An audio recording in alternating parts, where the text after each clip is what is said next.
120 litre के something का। Something. और हाँ। किस प्राइस में वो मिल के जाता है? अपन को 37-38 रुपए गाय का जाता है। इसकी मिल्किंग बीमार होने से पहले तो 17 लीटर 18 लीटर टाइम का था। अच्छा, नमस्कार साथियों, आज आए हम एक ऐसे डेयरी फार्म पर जहां पर काम होता है ब्रीडिंग पर। मतलब इस डेयरी फार्म का सीधा मतलब है कि आप दूध से नहीं बल्कि ब्रीडिंग से भी पैसा कमा सकते हैं। ये डेयरी फार्म कहाँ पे मौजूद है, किस तरीके की इनके पास ब्रीड अवेलेबल है, भैंसे भी रखते हैं भाई साहब और गाय वगैरह भी रखते हैं। तो आइए भाई साहब से मिलाते हैं, आपको बताते हैं कि उनके पास कौन सी ब्रीड है या फिर जिन गायों ने पहले मिल्किंग करी है वो कितने लीटर तक मिल्किंग करी है। तो आइए मिलाते हैं आपको सीधा भाई साहब से। नमस्कार भैया, स्वागत है आपका हमारी वीडियो में। तो अपना इंट्रोडक्शन और आप कहाँ से बिलोंग करते हो, कैसे क्या आपका बैकग्राउंड है, वो सब हमारे दर्शकों को बताइए। मेरा नाम जीवन पटदार, मैं गाँव हड़मतिया कुंडाल से हूँ। तहसील छोटी साड़ी, जिला प्रतापगढ़ है। तो आपको ये फार्म चलाते हुए कितना समय हो गया है? 4 से 5 साल हो गए। तो आपका बैकग्राउंड ही इसी फील्ड से है या फिर आपने ही शुरुआत करी है? ना, हमने ही शुरुआत की। तो 8 साल में आपने कितनी गायों से इसकी फार्म की स्टार्टिंग करी थी? 2 गाय थी फर्स्ट में हमारे। फर्स्ट स्टार्टिंग में 2 गाय थी। कहाँ से खरीदी हुई थी? गाँव से थी, लोकल एरिया से। तो तब आपको कोई आइडिया था कि बाहर जो पंजाब वगैरह का बोला जाता है कि गाय वगैरह अच्छी मिलती है, तो आपने कभी वहाँ ट्राई करा है गाय वगैरह? ना, वहाँ तो हम 2 साल बाद गए थे। 2 साल तक हमने लोकल गाय से चलाया था। 2 गाय थी फर्स्ट में। पहले थी हमारे पास भैंसे थी 3-4। अच्छा, मतलब आप पहले भैंसों पे काम करते थे, उसके बाद गायों में आए। तो इस टाइम पे आपके पास कितने पशु है? इस टाइम पे अपने पास 17 पशु है। 17 पशु है, जिसमें कुछ गायें भी है और कुछ बछड़ियाँ भी है। तो आपका मेन काम ब्रीडिंग के ऊपर है? दूध वगैरह आप सेकंड उसमें रखते हो कि दूध वगैरह नहीं हो तो भी चलेगा, लेकिन ब्रीडिंग अच्छी होनी चाहिए। तो आपके पास अभी कौन सी ज्यादा गाय वगैरह किस उसमें है? HF है, जर्सी है, किस ज्यादा HF में। तो आपने सारे सीमन यहीं से मंगवा के यहीं से मंगवा के? अच्छा, तो सारे सीमन एक ही टाइप के हैं या फिर अलग अलग है? तो भैया का पूरा मेन काम ब्रीडिंग के ऊपर है। तो अभी हम आपको पूरी डिटेल से बताएंगे भैया का शेड वगैरह कैसे क्या है, आप कम इन्वेस्टमेंट में शुरुआत से एंड तक कैसे जा सकते हो, तो वो अभी आपको इस वीडियो में पता चलेगा। तो भैया व्यवस्था के नाम पे सबसे पहले बात आती है शेड की। तो आपने अपने शेड में, जैसा कि हम देख पा रहे हैं कि आपने ऊपर पूरा टीन शेड की जगह सीमेंटेड शेड लगा रखी है, तो वो उसका रीजन क्या है? वो उसका रीजन ये है कि गर्मी कम लगती है गाँव को। गर्मी में ये जो दूसरे होते हैं उनमें ज्यादा गर्मी लगती है। अच्छा, वो गर्म होने के कारण हीट ज्यादा होती है। तो आपने ये पूरा शेड लगवाया था, तब इसकी हाइट वगैरह कैसे क्या कैसे बताई थी आपको किसी ने या फिर आपने? नहीं, अपने दिमाग से लगवाया था। अच्छा, तो इसकी हाइट वगैरह क्या है, थोड़ा बता दीजिए। 11 फीट हाइट है, 14 फीट चौड़ाई है। 11 फीट हाइट और 14 फीट चौड़ाई। हाँ। और आपने जो ये बना रखी है खुली, मतलब कुंडी वगैरह, इनका स्ट्रक्चर कैसे तैयार किया था? आपसे शुरुआत से ये स्ट्रक्चर है या फिर आपने धीरे धीरे अपग्रेड किया? पहले अपने पास दूसरा था, उधर था। अच्छा, तो उसमें क्या है कि अपन को दिक्कत आ रही थी, गैपिंग ज्यादा थी, तो अपन ने फिर गैप कम करके 4 फीट ही रखा है। अच्छा, और उसके बाद आपने वाटर सिस्टम भी शुरुआत से? सिस्टम भी जुड़वा दिया इसमें। अच्छा, अभी बाद में ही जुड़वाया है। तो एक चीज और मैं आपके फार्म पे देख पा रहा हूँ कि जो आपने ये मेटी लगवा रखी है नीचे, हमने बहुत सारे फार्म विजिट करे हैं, उनपे क्या है मेटी सिंगल रहती है पूरी। तो आपने ये कहीं से बनवाई है या फिर ये इस तरीके से मेटी? ना, ये हमने खरीदी थी, इंटरलॉक में आती है ये। अच्छा, तो क्या है, सब फिक्स हो जाती है, इसमें नीचे खिसकने का कोई दिक्कत नहीं रहती है। सिंगल अलग जाती है वो फिर। अच्छा, सिंगल कभी खिसक जाती है। तो ये तो आपने ये अपने लोकल एरिया से या फिर कहीं बाहर? लोकल एरिया से ली थी। और क्या एक प्राइस बताइए, अगर दर्शक कोई भी मंगवाना चाहते हो तो किस ये प्राइस? हमने 3 या 4 साल पहले ली थी। उस टाइम 2400-2500 रुपए एक का था। अच्छा, जिसमें 6 बाई 4.5 की थी। 6 बाई 4.5 की एक थी। हाँ। तो आपको इसका कुछ फायदा मिला है दूसरी मेटियों के मुकाबले? ना, दूसरी मेटियों के मुकाबले फायदा तो है ना, इसमें ये टिकाऊ चीज है, ज्यादा चलती है। अब ये फोम वाली मेटी ज्यादा नहीं चलती है, 2 या 3 साल में खराब हो जाती है। अच्छा, इसको लगभग आपके उसकी जगह ये 7 से 8 साल कुछ नहीं कहती है। लगभग आपके 4 से 5 साल तो इस मेटी 4 से 5 साल हो गए। तो ये फर्श वगैरह भी हम देख पा रहे हो पूरा सीमेंटेड और वेल मेंटेन कर रखा है आपने। तो इसका क्या है डायमेंशन या फिर जो आपने धार वगैरह रखी है वो किस हिसाब से? धार तो इसमें 2 इंच की रखी थी और 9 फीट लंबाई है इसकी। अच्छा, 9 फीट लंबाई है जिसमें तो आपने जैसे कुछ गायों के लिए नीचे मेटी वगैरह लगवा रखी है और कुछ के लिए, तो उसका कोई रीजन है या फिर अभी बारिश की वजह से आपने थोड़ा वो कर रखा है? बारिश की वजह से थोड़ी हटा भी रखी है और थोड़ी लगा रखी है। अच्छा, और फोगर सिस्टम वगैरह का पूरा सेटअप आपने करवा रखा है? तो ये कुछ गेपिंग पे या फिर हर गायों के लिए अलग अलग सिस्टम? ना, 2 गाय के बीच में एक फोगर है और एक फैन है। अच्छा, तो जैसे ये 4 मुंह वाला है या फिर सिंगल? सिंगल मुंह वाला है। सिंगल मुंह वाला है। तो जैसे बहुत सारे फार्म जो बड़े फार्मर से वो 4 मुंह वाला भी लगाते हैं फोगर, तो आपने ये एक वाला ही क्यों वो करा है कि? 4 वाले में क्या है कि थोड़ा दूरी पे लगाना पड़ता है और शेड की ऊंचाई ज्यादा हो तो 4 वाला सक्सेस है। नीचे में क्या है, गीला ज्यादा होता है, इसलिए सिंगल मुंह वाला लगा रहा है। अच्छा, तो भैया आप बात करते हैं गाय की कौन सी आपने परचेस करी है और क्या मिल्क उसका रहा है स्टार्टिंग में। तो पहली बात करते हैं, इस गाय की आपकी खरीदी हुई है या फिर? ये खरीदी हुई है। अच्छा। जो फर्स्ट में 2 गाय खरीदी थी उसमें से एक ये है। मतलब इसको 4 से 5 साल कितने हाँ, साल हो गए यहाँ पे? 5 साल हो गए 5 इसको। साल हाँ। यहाँ पे हो गए। तो इसने फर्स्ट टाइमर पे कितना दूध किया था? इसने फर्स्ट टाइमर में 7 से 8 लीटर टाइम का दूध दिया था। अच्छा, और अभी अभी 11 लीटर 12 लीटर पे है। टाइम पे? और टाइम अभी इसको ड्राई कर रखा है या फिर मिल्किंग पे? ना, अभी मिल्किंग पे है। 6 महीने की गाभिन है, अभी 6-7 लीटर पे चल रही है टाइम का। अच्छा, तो जैसे बहुत सारों का डाउट भी रहता है कि कब जाके इनको ड्राई करना चाहिए, तो उसके बारे में कुछ? उसके बारे में तो ये है कि 2 महीने ड्राई पीरियड के रहने चाहिए। अच्छा, 7वें महीने में एंड कर देना। 7वां महीना फर्स्ट लगे तब तक एंड कर देना चाहिए दूध। अच्छा, दूध वगैरह निकालना हाँ। बंद कर देना चाहिए। तो अब बात करते हैं इस सेकंड वाली की। ये थोड़ी कमजोर वगैरह भी दिख रही है, तो इसकी बीमारी वगैरह कुछ हुई थी या फिर? भैया ये अपन लाए थे पंजाब से। अच्छा। तो इसमें क्या है कि आने के बाद सेड भी हुई थी ये, उसके बाद एफएमडी हो गया था। अच्छा, तो एफएमडी में पूरी गाय बिगड़ गई थी ये। तो एफएमडी हुआ तो कितना आपको खर्चा एप्रोक्स एफएमडी में कितना लग गया था? 6 से 7 हजार रुपए खर्चा लगा था। अच्छा, तो FMD। अभी क्या कंडीशन है गाय की? अभी ठीक है कंडीशन, अब धीरे धीरे रोटेशन पे आ रही है। अच्छा, तो इसने क्या मिल्किंग वगैरह इसकी क्या रही थी? इसकी मिल्किंग बीमार होने से पहले तो 17 लीटर 18 लीटर टाइम का था। अच्छा, 17-18 मतलब पंजाब के हिसाब से काफी हाँ। अच्छा है। और अभी क्या मिल्किंग कर रही है? अभी तो 7-8 ही कर रही है टाइम का? टाइम का। हाँ, तो भी अगर जैसे अपन दूसरी गायों को मुकाबले देखें तो फिर भी अच्छा है। काफी अच्छा कर हाँ। रही है। और क्या चांसेस, अब क्या सोच रहे हो आप इसको लेके कि कब तक रिकवर अच्छे से हो जाएगी ये? रिकवर होने में तो टाइम लगेगा, वो बात नहीं रहेगी जो फर्स्ट में थी। अच्छा। बाकी अगले ब्याज में फिर से वही दूध देगी, 15-20 लीटर से ऊपर ही चलेगी, नीचे नहीं आएगी। अच्छा, तो अब बात करते हैं तीसरी। ये आपके घर की गाय है कि? ना, ये जो शुरू वाली 2 गायें, एक अपन ने पहले दिखाई वो और एक ही। हाँ। ये दोनों साथ में अच्छा, ये थी। दोनों स्टार्टिंग में ही थी। तो इसका क्या मिल्किंग था? इसका मिल्किंग भी 6-7 लीटर था फर्स्ट में, और अभी इसका 11-12 लीटर दूध है टाइम का। ठीक है। और इसके जो मतलब बच्चे वगैरह है वो? इसकी बछड़ी इससे आगे ही है। अच्छा, ये इसकी बछड़ी है? ये इसकी बछड़ी है। हाँ। ये 12 महीने में क्रॉस हो गई थी अपने पास। अच्छा। हाँ। तो इसका कौन सा सीमन वगैरह कुछ आपको बताया हो आगे से कि ये सीमन था? सीमन वगैरह तो कुछ पता नहीं था अपन को ना। एक फर्स्ट बार भी आई थी तब तो बछड़ा हुआ था। अच्छा, सेकंड बार की बछड़ी है। बछड़ी है। हाँ। और इसको आपके फार्म पे कितना टाइम हो गया? इसको अपने फार्म पर 2 से 2.5 साल हो गए। अच्छा, तो ये कौन से टाइमर में अभी? ये फर्स्ट टाइमर। फर्स्ट टाइमर में? अभी ड्राई है। ड्राई। हाँ। तो क्या दूध दिया था इसने फर्स्ट टाइमर में इसने 25 प्लस दिया था दिन का। 25 हाँ। प्लस? मतलब ये आपके घर की होम ब्रीड तैयार Home हुई breed। है। और उसके बाद ही बात करते हैं, सेम ऐसी की ऐसी एक और दिख रही है, इसको कितना समय हुआ है? इसको 2 साल हो गए है। ये अपने पास फर्स्ट टाइमर है, अभी गाभिन है। अच्छा, 6 से 7 महीने की गाभिन है। और इसमें आपने कौन सा सीमन, मेन दिक्कत आती है फार्मर्स को सीमन में कि जी। कौन सा सीमन यूज करे कौन सा नहीं करे, तो आपके हिसाब से अगर देखे आपने तो इसके अंदर कौन सा सीमन? अभी इसमें ABS का 5 स्टार सीमन डलवाया है। 5 स्टार। और 5 स्टार का क्या, अगर आप पुराना बैकअप वगैरह देखो, पुराना बैकग्राउंड देखो, तो कितना तक दूध करता है 5 स्टार? 5 स्टार सीमन में भी अच्छा, अगर माँ का रिकॉर्ड अच्छा हो तो मिल्किंग का रिकॉर्ड अच्छा ही आएगा बछड़ी का भी। अच्छा, तो इसमें आपने सेक्सिड लगवाया है या फिर?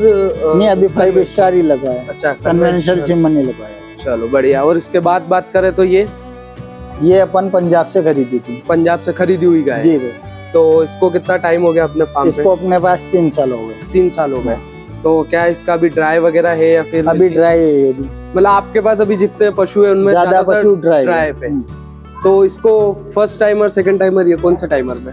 ये थर्ड टाइमर है। थर्ड टाइमर हाँ। में। और सेकंड टाइम में कितना दूध करा है इसने? सेकंड टाइम में इसने टाइम का 14-15 लीटर दूध दिया था। 14-15। मतलब पंजाब से आप जो गाय लाए हो सबने दूध हाँ, वगैरह दूध में अच्छा दिया। अच्छा दिया है।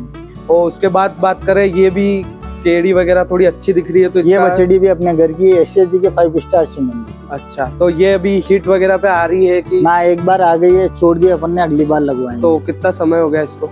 इसको अपने पास 15-16 महीने हो गए। 15-16 महीने मतलब हीट पे आ गई हाँ। है।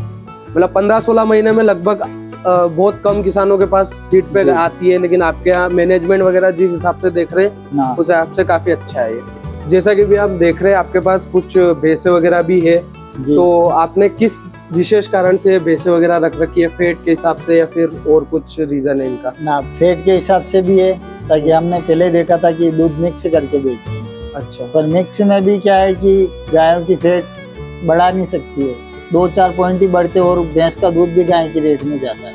अच्छा, जी। मतलब भैंसों का आप अगर उनमें मिला रहे हो तो आप नीचे ही हो, ऊपर नीचे ही आ रहे हैं। तो कौन सी अभी आपके पास 4 भैंस में से कौन सी भैंस? 2 अपने पास मुर्रा है और 2 जाफरा है। अच्छा, तो मुर्रा वगैरह क्या दूध देती है, कैप्रोक्स और जाफरा क्या दूध देती ये है? अपने पास ये है जो 5 लीटर टाइम का दूध निकालती है, घर अच्छा। की ये अपने, और ये अभी बछड़ी है, क्रॉस करवाई है अभी। अच्छा, और वो ये दोनों जाफरा है। अच्छा, तो इनका क्या प्रोडक्शन है मिल्क का टाइम का? टाइम का इसने 6 लीटर दिया और उसने 7.5 लीटर। मतलब ये भैंस उनके कंपैरिजन में थोड़ी दूध ज्यादा देती है। देती है, तो फेट वगैरह को कोई फर्क आता है इनमें? फेट का फर्क आता है, 2 से 3 फेट का फर्क आता है। अच्छा, तो इनकी क्या फेट है, कैप्रोक्स क्या फेट आती है? इनकी फेट 8 से लेके 9-10 तक आती है, अच्छा, और उनकी फेट 6-7 की रुक जाती है। ठीक है। अच्छा है, मतलब आपने सोचा उस हिसाब से था कि आप मिक्स करके बेचोगे, मिक्स करके बेचेंगे तो ताकि गायों की रेट अपन को ज्यादा मिल जाए। लेकिन गायों की रेट तो और कम, मतलब गायों भैंसों का की। दूध ज्यादा होने के कारण क्या है, भैंसों का मिलाने पे भैंस की भी फेट दब जाती है। अच्छा, और यहाँ पे आपने जैसे ऊपर गैप वगैरह कम रख रखी है, नीचे ये जाली जंगला जिसको बोलते हैं वो रख रखा है, तो इसका क्या है सिस्टम? ऊपर तो क्या है कि जैसे अभी वो जो अपने चद्दर होते ना, तो उसमें ज्यादा गैप छोड़नी पड़ती है। सीमेंट के चद्दर में ज्यादा गैप नहीं भी छोड़ो तो भी चलेगा। नीचे क्या है, खिड़की है तो हवा नीचे से पास हो जाती है। अच्छा, मतलब आपने ये एक मेन तौर पे वेंटिलेशन का काम कर रखा है, तो इससे आपको गर्मी वगैरह, और जैसे शेड में आपने चेंज किया है, हाँ, सीमेंट के चद्दर लगवाया, तो आपको कुछ फर्क दिखा है? फर्क बिल्कुल, गर्मी में गाय या भैंस हाफती नहीं है। अच्छा, इसके नीचे, और पूरा ठंडक बनी रहती है। ठंडक बनी रहती है। तो भैया ये तो हो गई पूरे फार्म की, जितने आपके पास पशु है, हाँ। जिनके आप मिल्क वगैरह सेल वगैरह पे करते हो। जी तो बाकी जैसे आपने स्टार्टिंग में बताया था 17 पशु है, जी भैया। तो 11 तो ये हो गए, बाकी 6 का? बाकी अपने पास ये बछड़ियां हैं, घर के लिए रख रखी है, देसी बछड़ियां। अच्छा, इनमें कोई HF वगैरह नहीं है जो आप? हाँ, क्रॉस में है, कोई 1-2 क्रॉस में है, 1-2 देसी है। अच्छा, वो बस जी। आपने घर के हिसाब से जी। रख रखी है। तो आपका भैया कुछ सेलिंग वगैरह का भी सिस्टम चलता है यहाँ पे, या फिर आपने पूरा फार्म अपने घर के हिसाब से ही कर रखा है? ये अपने घर के हिसाब से ही कर रखा है। तो भैया जैसे इतनी अच्छी बच्चे आपने तैयार कर रखी जी। है, तो उनका फीड मैनेजमेंट कैसे करते हो आप? क्या क्या उनको फीड में देते हो, उनके बारे में कुछ डिटेल बताइए। अपन इनको फर्स्ट में जब 3 महीने की होती है तब तक दूध पिलाते हैं 3 लीटर टाइम का, अच्छा, और उसके बाद पशु आहार पे चालू कर देते हैं, और हरा चारा कम डालते हैं और तूड़ी ज्यादा डालते हैं। तो हरा चारा ना डालने का कोई कारण? हरा चारा डालने से जो बोलते हैं अपन, पेट ज्यादा बड़ा हो जाता है, अच्छा, पशु की हाइट नहीं बढ़ती है। तो ये तो जैसे बच्चा तैयार कर, जैसे स्टार्टिंग में होती है, उसके बाद जब वो मिल्किंग पे आती है, जी, तो मिल्किंग पे के टाइम पे आपका क्या फीडिंग रहता है? अपना 1 लीटर पे 400 ग्राम फीड फीड देते देते हो, हैं। जी, और उस टाइम पे आप हरा ज्यादा ही डालते हो या कम डालते हो, कैसे क्या? एक एवरेज में डालते हैं, 15 से 20 किलो के लमसम हरा आता है, बाकी शुक्ला आता है। सूखला मतलब 5 से 6 किलो जो हाँ। बोलते हैं कि वो उसी हिसाब से? हाँ, तोला तो नहीं है अपन ने, पर एक एवरेज है। एवरेज हाँ। है, मतलब 5 से 6 किलो सूखला और 15 से 20 किलो हरा हरा चारा, चारा, और उसके अलावा जो फीड जा रही है वो अलग है। तो भैया फीडिंग वगैरह तो जैसे मैनेजमेंट पुराना चलता है कि आपको इतना इतना इतना देना है, जी लेकिन मेन बात करते हैं अपन सप्लीमेंट्स की। जी, फीड के अलावा कौन सी सप्लीमेंट्स आप इनको देते अपन हो? हर 3 महीने में डिवार्मिंग कर देते हैं। अच्छा, तो डिवॉर्मिंग आप गोली वगैरह से करते हो या फिर नील जॉन से लिक्विड। लिक्विड? हाँ, और सप्लीमेंट्स में इनके अलावा और क्या जाता है? और मिनरल मिक्सचर। मेन सबसे मेन हाँ। मिनरल। तो कितना ग्राम आपका दिन का रहता है, कितना देना है इनको? पशु के ऊपर चलता है, छोटे पशु को 20 ग्राम देते हैं, बड़े को 70 ग्राम तक देते हैं। अच्छा, तो मिनरल मिक्सर से क्या जो प्रॉब्लम्स वगैरह हट सकती है? मिनरल मिक्सर से रिपीट ब्रीडिंग कवर होता है, रिपीट ब्रीडिंग की समस्या नहीं आती है अपन को, और शरीर एक जैसा रहता है, शरीर ज्यादा तोड़ती नहीं है गाय। हाँ, मतलब जो मिनरल्स की कमी होती है हाँ। वो मिनरल मिक्सर पूरा। जी, इनके अलावा और आप कुछ दर्शकों को बताना चाहो, या फिर क्या इसके अलावा आपको सप्लीमेंट देने हैं जो आप फार्म पे यूज करते हो? नहीं, और कोई सप्लीमेंट नहीं देते अपन, बस यही देते। अच्छा, ये 2 चीजें आप दो ही रेगुलर रखते हो? बिल्कुल।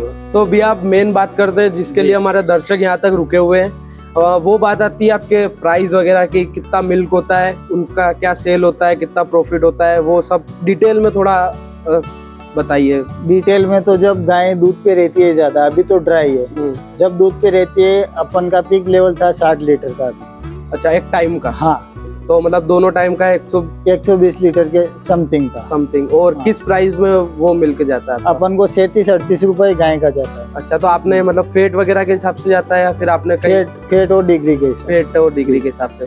तो कितना मतलब महीने का, दिन का एक एवरेज बताइए, दिन का कितना हो जाता है, महीने का कितना हो जाता है? दिन का जैसे कि जब दूध ज्यादा था अपने पास तब 5000 के समथिंग दिन का पेमेंट मिलता। अच्छा, और उसमें खर्चा कितना हो जाता है? खर्चा मोटा मोटा मानो तो 50% तो खर्चे ही है। खर्चा है मतलब 2500 रुपए के आसपास तो खर्चा ही था। तो महीने की इनकम कहाँ तक आपकी पहुंच जाती है? महीने की इनकम 60,000-70,000 रुपए बच जाते हैं। अच्छा, आराम से। तो ये तो मेन आपका गायों में, उसके हाँ। अलावा जैसे भैंस वगैरह का कैसे अलग से बेचते हो? भैंस वगैरह का अलग से बेचते हैं। तो भैंस का क्या रेट जाता है, कितना दूध हो जाता है फिक्स टाइम पे? भैंस का तो अभी तो कम ही हो रहा है, बाकी 15-16 लीटर ही हो, क्योंकि 3 भैंस ही अपने पास दूध में और 1 बछड़ी है। अच्छा, तो 16 लीटर। और क्या रेट से जाता है वो 16? वो अपना 60-65 रुपए। 60-65 के हिसाब से। मतलब आप गाय रखते हो तो आपको ज्यादा वो काई में लगता है? ज्यादा प्रॉफिट अपन को गाय में लगता है। गाय में लगता है, क्योंकि वो ड्राई वगैरह भी कम रहती है। ड्राई वगैरह 2 महीने ही रहती है और भैंस ड्राई ज्यादा रहती है। ड्राई ज्यादा रहती है और मिल्क प्रोडक्शन थोड़ा गायों में ज्यादा मिल जाता है। तो आप अगर दर्शकों को बताना चाहो कि किस चीज में आपको ज्यादा इन्वेस्ट करना चाहिए, गाय में या फिर भैंस में? गाय में ज्यादा करना है। गाय में ज्यादा करना चाहिए। और जब आपका स्टार्टिंग, जब आपने फार्म शुरू किया था जी, एक क्या लागत आपकी इस फार्म को शुरू करने में आई थी? शुरू करने में तो जैसे अपन 2 गायें बाहर से ली थी, उनका पैसा लगा था और शेड का पैसा लगा। अच्छा, तो वो गाय कितने में खरीदी थी आपने बाहर से? तब तो अपन ने गायें 40,000-50,000 रुपए में खरीदी। अच्छा, आपके लोकल से मेन लोकल से था तो। और शेड में कितना खर्चा अभी तक आप लगा चुके हो? अभी तक तो अभी ये जो अपन ने नया शेड उतारा था इसका 70 से 80,000 रुपए खर्चा है। अच्छा, पूरा शेड का? और ये कुंडी वगैरह ये सब इसमें ही आ गई है या फिर इनका? नहीं, ये अलग है। ये अलग है। ये नीचे का खर्चा आया था 80,000 रुपए, जो ये RCC करवाई के और कुंडी बनवाई थी। अच्छा, मतलब आपका अप्रोक्सीमेट इस शेड वगैरह बनाने में 120-140 के आसपास जी खर्चा पूरा चला गया। तो आप इस फार्म को अभी क्या देख रहे हो, प्रॉफिटेबल देख रहे हो या फिर लॉस में देख रहे हो? नहीं, अभी तो प्रॉफिटेबल में है। तो जैसे हमने देखा है कि आपके पास गाय वगैरह ब्रीडिंग में थोड़ी ज्यादा है जी, तो आप ब्रीडिंग पे ज्यादा ही ध्यान देते हो, उनको बेचने के हिसाब से देते हो या फिर घर के हिसाब से देते हो? घर के हिसाब से, और अब आगे ब्रीडिंग पे ही काम करना है। अच्छा, पूरा ब्रीडिंग पे ही करना है। तो अभी हम यहाँ पे पीछे देख पा रहे हैं आपका पूरा भूसे का स्टोरेज करवा रखा है आपने। तो कितनी गायों के हिसाब से कितनी ट्रॉली सुखला इसमें अभी रखा हुआ है? ये तो 30 गायों के हिसाब से सुखला है। तो कितना ट्रॉली इसमें? 100 ट्रॉली पूरा था। 100 ट्रॉली। अभी कितना है इसके अंदर? अभी इसके समथिंग 90 ट्रॉली के समथिंग सुखला है। तो ये आपके जो फार्म वगैरह खुद के खेत से आया हुआ है या फिर आपने कहीं से? सब खरीद के लाया। खरीद के। और क्या रेट में आपको ये सुखला अपने यहाँ मिला है? ये ट्रॉली पे कभी कोई 1,500-2,000 में भी मिल गया, तो कभी 2500 भी हो गए, कोई किसी में 1700 रुपए भी हो गए। अच्छा, वो सीजन के हिसाब से आगे पीछे। और यहाँ पे ही मैं आपका ये चाप कटर भी देख पा रहा हूँ, तो इसको कितना समय हो गया है चाप कटर को? इसको 4 साल हो गए चाप कटर। 4 साल। तो इससे कोई फायदा मिलता है गायों को या फिर डायरेक्ट डालने में कोई फायदा मिलता है? फायदा तो मिलता है ना, इसमें क्या है, सुखला बिगाड़ती नहीं है, सुखले की बचत हो जाती है, उसमें मिक्स हो जाता है। हाँ, डायरेक्ट डालते हो तो उसमें कहीं नीचे का रख देती है पोर्शन, उसमें ये समस्या नहीं आती है। तो बहुत बहुत धन्यवाद भैया आपका इतनी जानकारी हमारे दर्शकों को देने के लिए। और हम कामना यही करते हैं कि आपका फार्म अच्छा चले और काफी अच्छा प्रॉफिटेबल आप इस फार्म को बना पाए। तो ये था एक 17 पशुओं का एक डेयरी फार्म, जहाँ पर 11 पशु उनके कमर्शियल यूज पे यूज होते हैं और कुछ पशु उनने घर के हिसाब से रख रखे। अगर आप भी कुछ ऐसे इंटरेस्टिंग डेयरी फार्म्स देखना चाहते हो, विजिट करना चाहते हो हमारे साथ, तो इस चैनल को अभी फॉलो कर ले, सब्सक्राइब कर ले और इस वीडियो को दबा के लाइक कर ले।